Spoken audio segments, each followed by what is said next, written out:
I'm Janice Hostegger. After 3 decades in the marketing business and many years of being an entrepreneur, I've learned a thing or two about marketing. Join me as we talk about marketing, small business, and life in between. Welcome to my weekly marketing.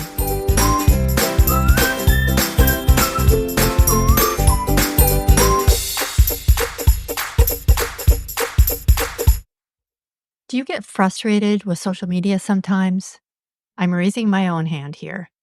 It can be both a challenge to get your account off the ground, figure out what works, what doesn't work, and how to not let it consume your entire day. Can I get an amen? Enter social media marketing expert Kelly VanHoveln. When she agreed to be a podcast guest, I had some hard questions for her, and she had some great answers. Kelly is an ADHD introvert who believes that women flourish when their business is structured to give them plenty of time to rest and recharge, so they can pursue their passions. She avoids the hustle and grind mentality that causes burnout for so many introverted and neurodiverse women. In my mind, that makes her the perfect guest to talk about how to not let social media eat up your life. Here's my conversation with Kelly. Well, hey, Kelly, thanks for joining me today. Hi, Janice. Thanks for having me. So tell me about your small business journey. How did you get to this place? Oh, goodness. It's quite a story. It was one of those things that I just kind of fell into. My daughter, when I was on maternity leave with my oldest daughter, I knew that I really did not want to go back to work full time. And we needed, a few $100s a month to make ends meet. My husband was like, well, you're creative and you have some art background and, why don't you look into web design? And I was like, okay, I'll try. Sure, why not? So this was 2007 she was born. So I I had some guts back then that I probably don't have quite as much right now. But just on a whim one day while I was on maternity leave with her, I sent out printed out letters on this letterhead I had designed myself that I thought was super fancy and pretty. 25 letters to local small businesses offering web design and advertising help and whatever else they could possibly need my help with. And one woman who owned a little boutique in a neighboring town got back to me and she was like, I'm not sure that I need exactly what you're offering, but I need help writing blogs for my website. And I was like, okay, I took some creative writing in college. I can figure this out, right? So she hired me for $10 an hour and I worked, 4 to 5 hours a week writing blogs for her. And it has kind of just grown from there. She was because she was in the fashion industry, I think, she was very up on trends and very interested in the trends that were coming down the pipeline. So after about a year of working together, she said, I think this social media thing is going to be big. I'd really like to know if there's a way that we can use it. And I was like, okay, sure, I'll figure it out. So we started with posting links to the blog posts I was writing on Facebook and Twitter. And just kind of it's grown from there very slowly at first, very just word of mouth.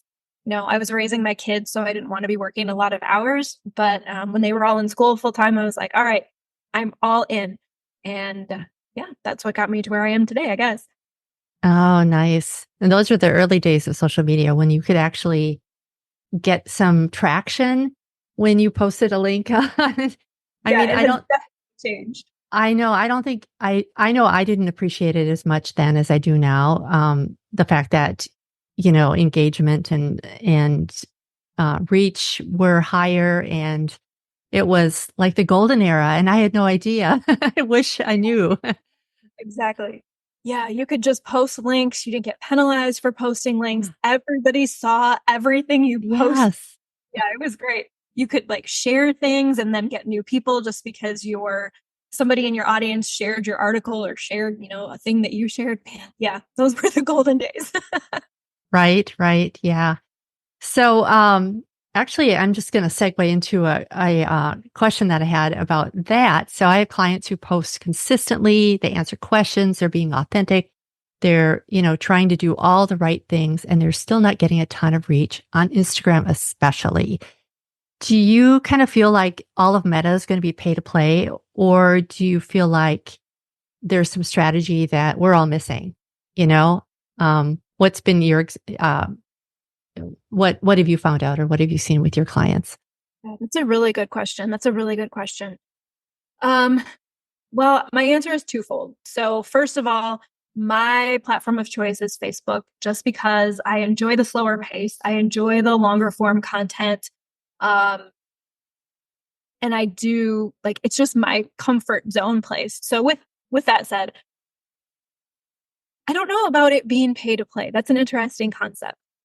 I'll have to ponder that one for a little bit. But I do think when it comes to Instagram and getting reach, it really is about using the right keywords and also having the right kinds of content. And I don't mean necessarily carousel posts versus reels versus static images.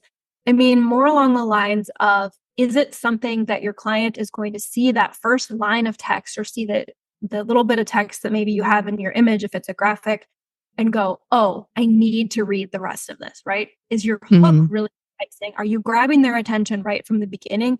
And then are you giving them something of value? And that doesn't necessarily mean educational content, though that can be a thing. I'm a huge fan of what I call belief shifting content or mindset shifting content, where it's like throughout the course of your post, whether it's a reel or a story or a written post, you're kind of flipping the script on something that they believe or something that they think, something that Mm-hmm. is, I work with a lot of coaches and service providers. So, the written word is very important, but this belief shift concept or this mindset shift concept is really key for getting them to see like why they need you, why they need your expertise, why you do things in a certain way that's different than other people in your industry, what makes you stand out so that they can see that you stand out. They can see that you're different, and that gets them to see then why they need to work with you. Oh, I love that.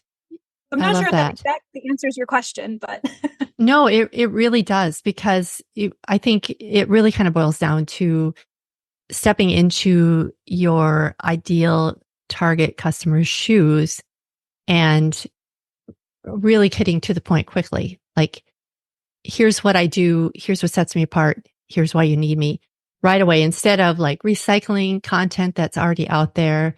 Or I love what you said about changing, doing a mind shift. What were your words? Like like a belief shift or a belief mindset. shift. Yes. Yes. I think that's really powerful, because you're absolutely right. When you're scrolling, and suddenly you like see something and you're like, wow, I never thought of it that way before.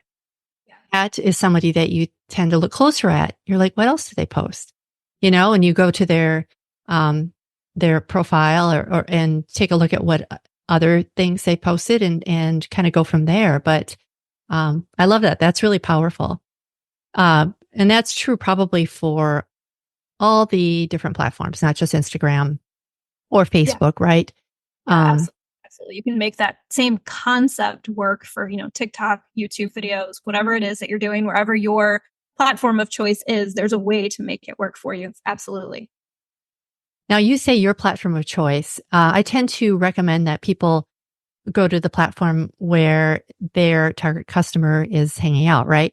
But I think that there has to be some affinity that you personally have for that. Otherwise, it becomes a chore, right? You don't want to have to make TikTok videos if you just hate being on camera, for example, Yeah, right? So how absolutely. do you balance those two? That's a really good question. That's a really good question. Okay. So my affinity for Facebook is because of two things. Facebook groups are such a unique space and such a unique thing that no other social media has. There's so much value in Facebook groups. And what I often joke is whatever it is you're selling, there's already a group out there about that, right? If you're a health Mhm. coach, if you're a pregnancy coach, if you're I'm thinking of clients I've worked with recently, a dementia coach, if you're a death doula, right? All of those different things, there's groups out there for that.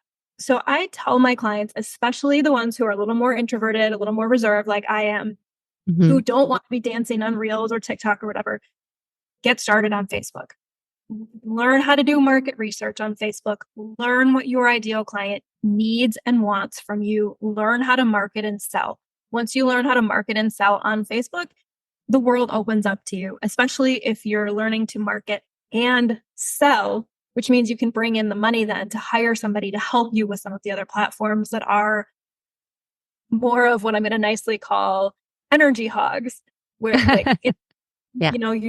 I don't remember what the current recommendations are, but it was like 3 stories a day, 1 static post a day, 2 reels a week. Like it was a lot of content to be Yeah. favored by the algorithm on Instagram. So Facebook is Yeah. just a little lower of a platform, easier to get used to if you're not already comfortable with talking about what you do on social media.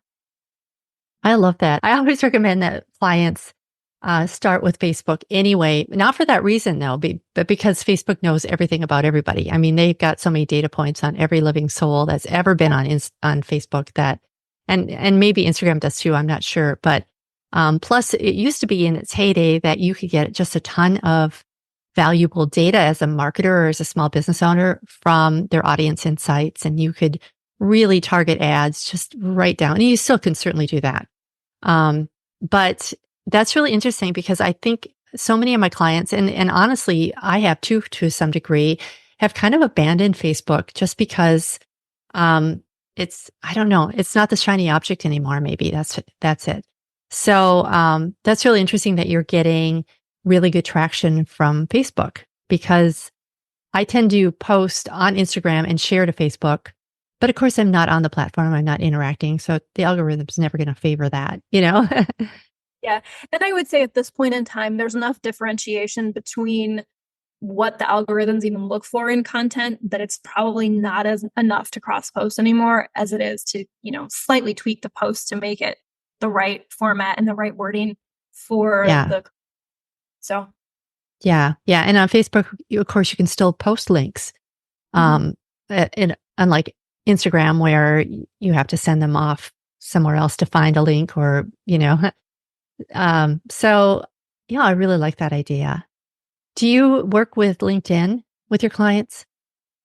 Off and on. I have a couple of clients here and there who use LinkedIn. The same content concept of the belief shift content and selling through your content and painting the picture of what it really looks like to work with you.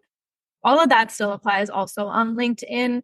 Um, so I can really help them on LinkedIn, excuse me, with that content piece, with the selling once they have the audience. But audience growth on LinkedIn definitely is not my area of expertise.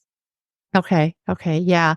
I mean, it seems like the messaging is so different on LinkedIn too. And you're working with a professional audience. Also, people don't go there to unwind, they may go there to look for a job or see who's gotten a promotion. But unlike Instagram or Facebook, people don't relax there. They don't go there on a regular basis as much.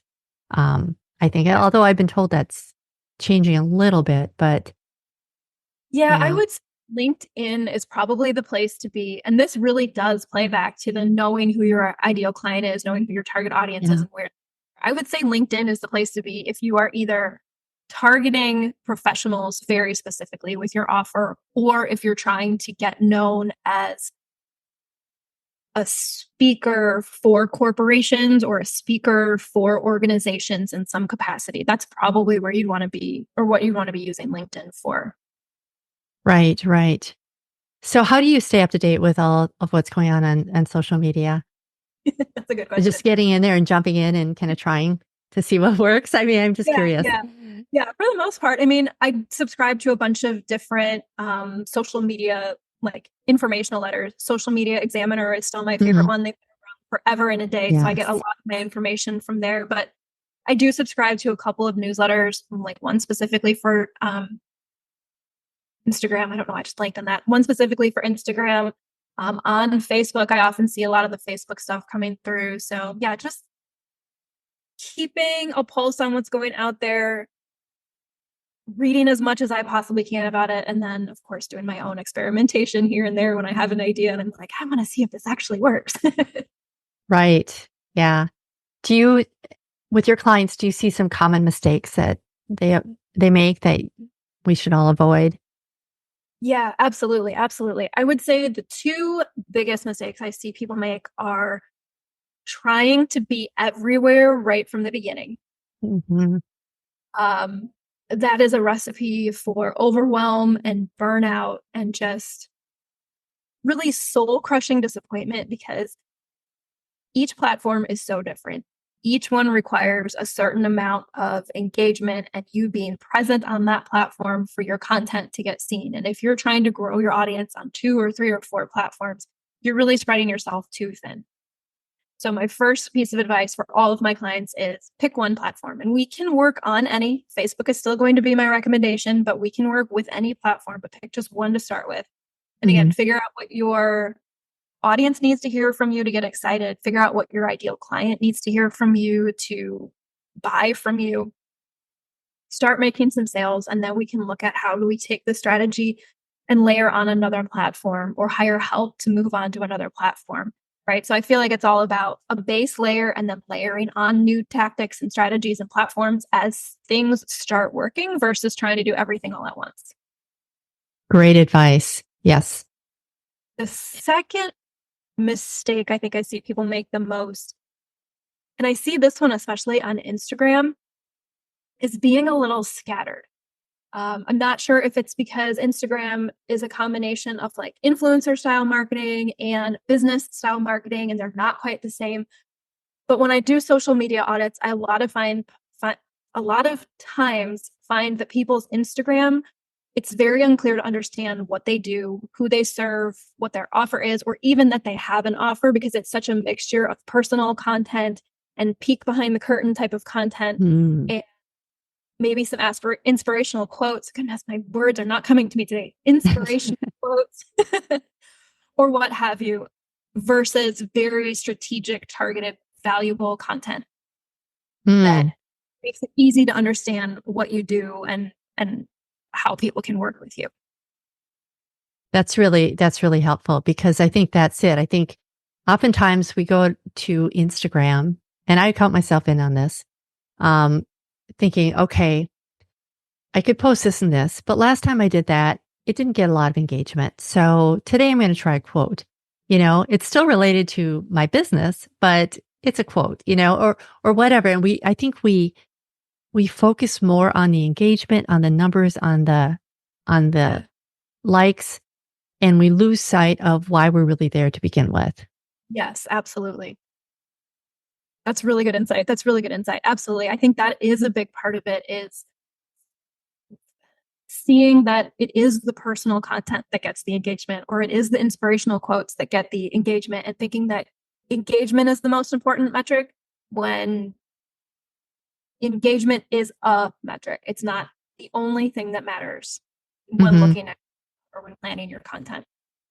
Yeah, for sure. And I always tell people the old phrase, don't build on rented land. And, you really want to be sending those to people to your website to get them to download something and get on your email list, right? So then you can nurture that lead. And of course, you can certainly do it to some extent through social media as well, especially if you bring that conversation into the DMs or Facebook groups you brought up. They have been really valuable in my own business. I've gotten several clients through Facebook groups, and we kind of forget about them sometimes.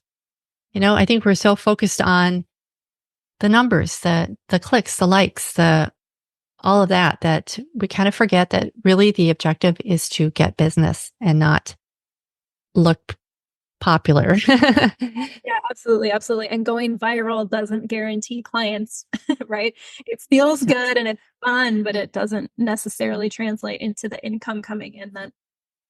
It doesn't. Yeah, often a few times that I've gone viral with posts, it's been totally the wrong audience. It'll Mhm. be a picture of my dog, you know, or something. And, who's in my office? I mean, it's legit behind the scenes, right? I don't know.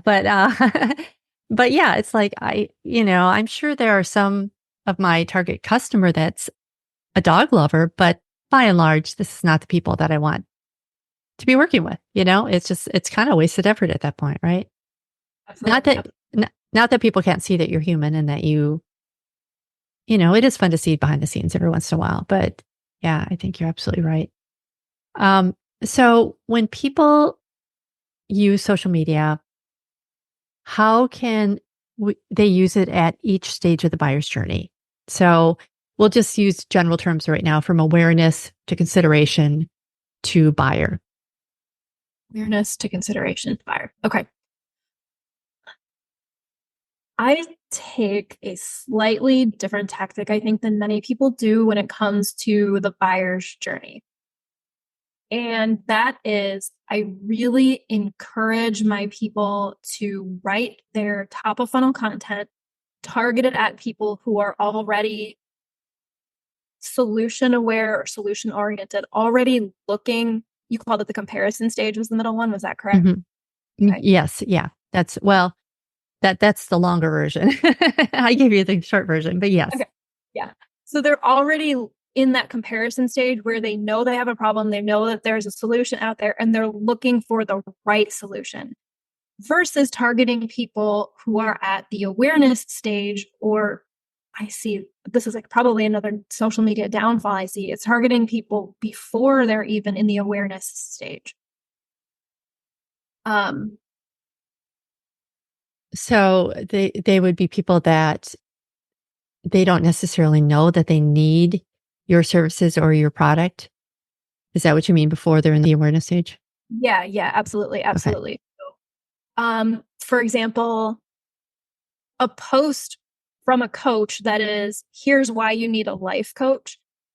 That's not targeted at someone who's already looking for a life coach, who already knows they need a life coach, or who even like understands the value in coaching. That is somebody that you're trying to get to, first of all, see the value of coaching. And now you have to get them all the way through the journey, through all those steps, right? Hmm. From first to awareness and then to comparison. That's a much longer journey than if you start with, here's why my brand of life coaching is so different or is so valuable. That already hits somebody who's at Hmm. that comparison stage, and it Hmm. shortens the trajectory from cold sold, I guess, from when they first hear about you to actually becoming a client. It really collapses that time frame. Gotcha. That's really interesting. So has that been effective? Do you feel like people pick up on that? Yeah, absolutely, absolutely. Because on my, what I call it, the trail to the sale. Okay. Um, they obviously start with awareness, and that's where I often tell clients that it's like, this is the point where you want to go to social media for sure. I mean, there's a lot of things you can do for awareness, and social media is one of them. But then I try and, as soon as possible, move them to the consideration stage, and that's where I want them to be a subscriber, and the rest of the nurturing takes place through email and events, might be podcasts, that sort of thing, that go on from there. So that's interesting that you start further down. I've never really thought about that before, but that makes a lot of sense. Yeah, especially, and this is one of those reasons. I can't remember if we talked about this before we were recording or not. This is one of the reasons I find Facebook so valuable, because in these Facebook groups, there typically are people who are already looking for help in some capacity, right? They're asking questions, they're asking, how do I solve this problem? Or they're talking about Yes. they're asking for help. So now you have the opportunity to get into a conversation with them in the comments, or invite them into a DM conversation where you can say, hey, I've got a solution for you.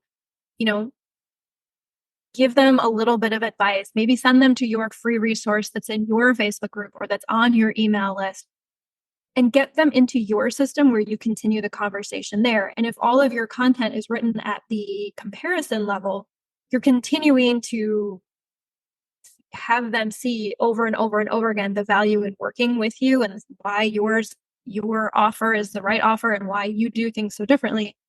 Versus if you get them in and you have this conversation and then they're on your social media and they're seeing just like the foundational level content, the awareness level content, that might be a little bit confusing for them. So yeah, Gotcha. absolutely. It is a different strategy. It is a different strategy. I think it helps people make sales faster because there isn't a long lead time from awareness to comparison.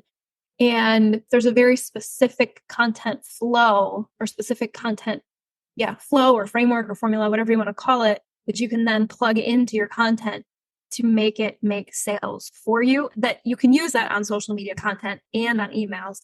I'm all about working smarter than harder. So I have my clients do the same content for the most part on their social media feeds and in their emails with very little difference. So they're hitting that comparison stage content in both places. I love that. I think that's brilliant. I'm going to try that. It's okay if I steal that idea. Yeah, absolutely. Let me know how it goes. Yeah. I mean, you're right, because, and actually what I've done with my trail to the sale is that I've kind of broken it down into micro steps. So I've kind of gone the other direction with it, just because there's a lot of nuance. There's a difference between considering somebody and then comparing them, but that tends to be the path that a customer will take. If I am going to, I don't know, hire somebody to mow my lawn, I don't know if I'll do that. But I would, first of all, do my research, take a look at what they do, but then I would also do some digging around. But it's not necessarily necessary. It's not really necessary if they give you enough information and that individual has a good enough price and you're just happy with them. You can skip that comparison stage altogether. You don't want to give people an opportunity, for example, to go price shopping.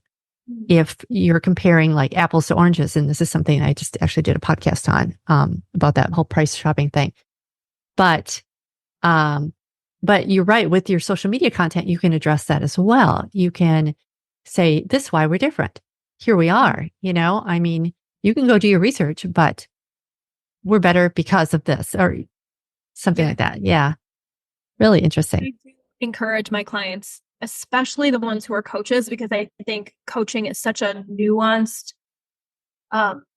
space, and there can be so many differences from two programs that on the outside look very identical. The results can be really different. The exact framework or container in which they work can be very different.